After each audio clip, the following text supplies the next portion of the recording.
Hello and welcome to ThePrint. I'm Triya Gulati and you're watching our entertainment wrap of Script. Here are the top headlines of the day. Kaun Banega Crorepati to broadcast on Doordarshan. Junior NTR pays tribute to grandfather N.T. Rama Rao on his 103rd birth anniversary. The Jana Nayagan piracy leak has sparked renewed calls for crackdown. Producers seek action under Gundas Act from Vijay. And how did Chiranjeevi save Ramcharan's Peddi? The Southern cinema is buzzing with multiple questions. Let's get into it.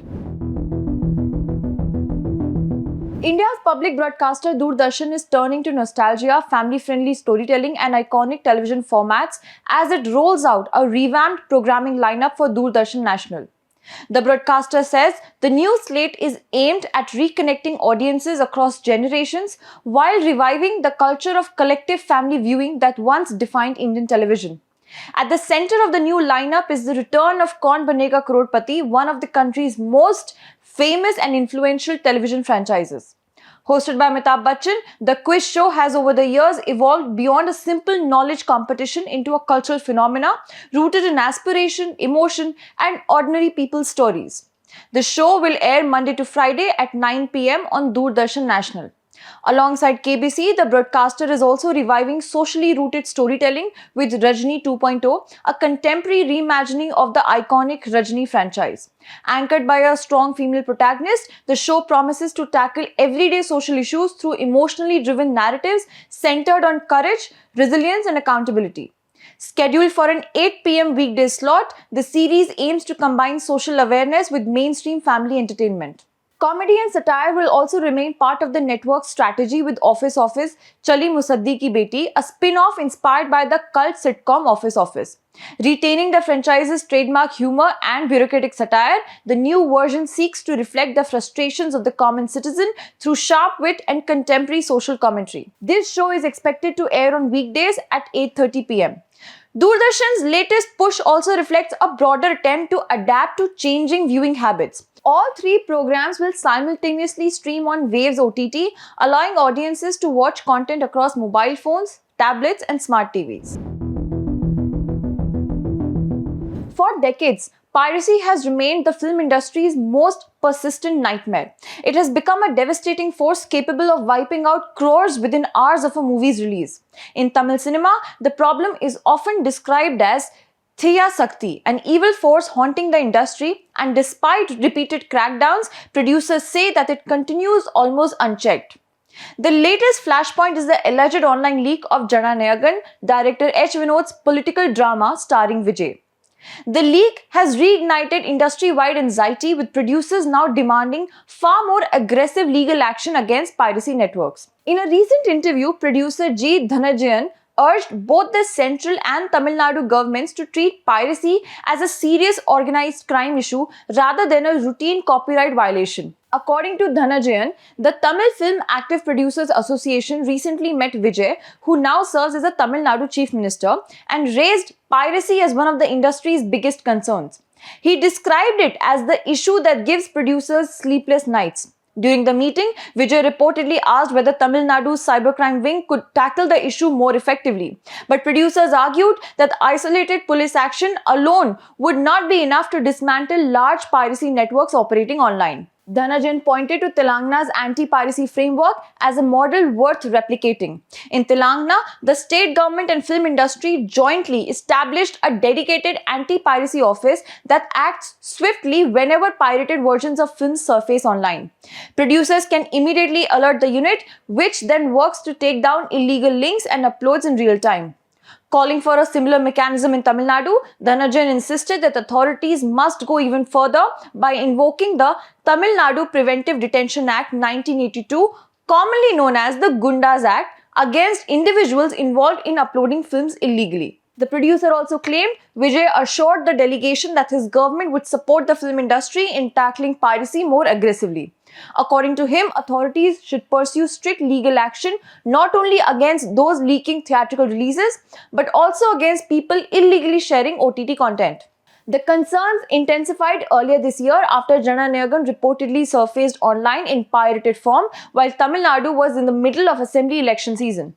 Initial reports suggested that only a few scenes from the film had leaked, but industry insiders later alleged that the entire big budget project, reportedly mounted on a scale of nearly 500 crore, had been circulated illegally across multiple platforms.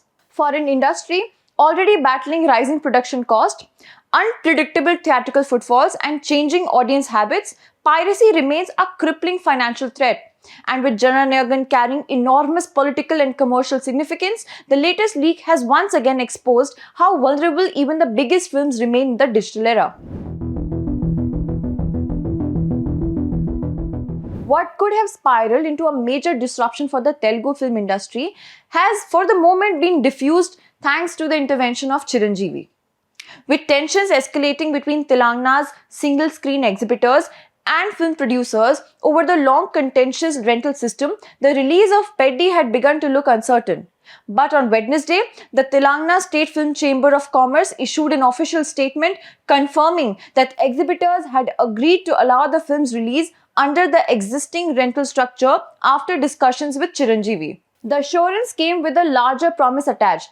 The industry will transition entirely to a percentage sharing system for Telangana theatres from July 3 onwards. At the center of the dispute is a long-standing frustration among single-screen theatre owners who argue that the current rental model disproportionately benefits producers and distributors while leaving exhibitors financially vulnerable.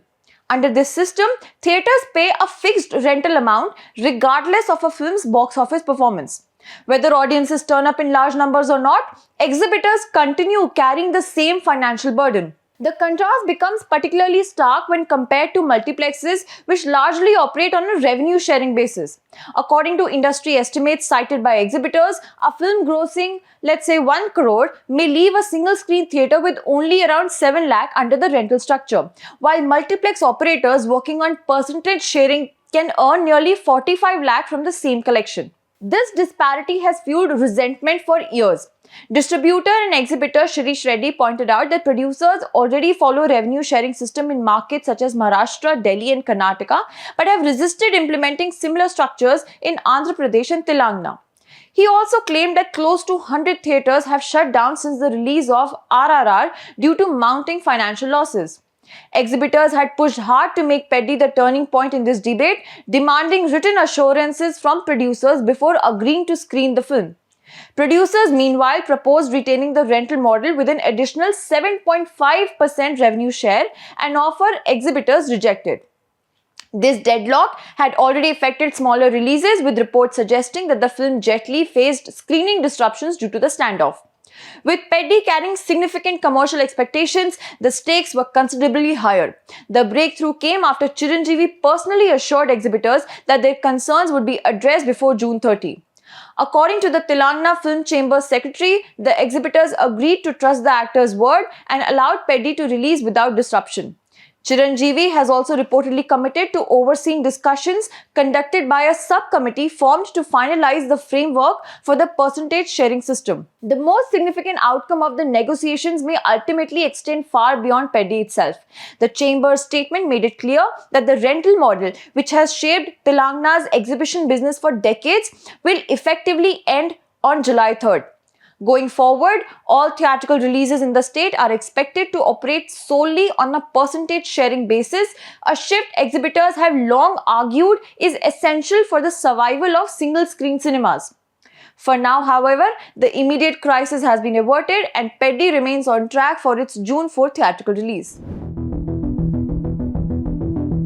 Every year on May 28, crowd gathers at the NTR Ghat in Hyderabad to remember a man whose influence still stretches across cinema, politics, and public memory nearly 3 decades after his death. This year, the occasion carried added emotional weight as legendary actor and former Andhra Pradesh Chief Minister N.T. Ramarao was commemorated on his 103rd birth anniversary. Among those paying tribute was his grandson, actor Junior NTR. He offered floral tributes and remembered NTR's lasting contribution to Telugu cinema and public life. Tight security arrangements were put in place around the memorial as political leaders, film personalities, and admirers gathered throughout the day.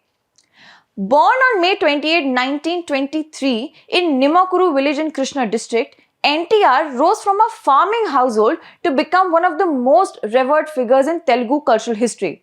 Across a film career spanning more than 300 movies, he transformed mythological storytelling in Indian cinema, becoming almost inseparable from the divine characters he portrayed on screen. His performances as Lord Krishna, a role he has famously played in 17 films, became iconic, particularly in Maya Bazar, which remains one of Telugu cinema's most celebrated classics. He also portrayed Lord Rama in Lavakush, Lord Vishnu in Sri Venkateshwar Mahatyam, and Lord Shiva in Dakshagyanam, bringing an almost spiritual gravitas to mythological cinema. Though his cinematic journey experienced turbulence during the late 1960s and early 1970s, NTR staged a commanding comeback with commercial successes in the 1980s. But NTR's influence eventually expanded far beyond the cinema screen.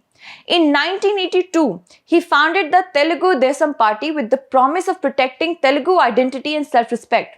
Within a year, the party swept to power, making him the first non-Congress Chief Minister of Andhra Pradesh.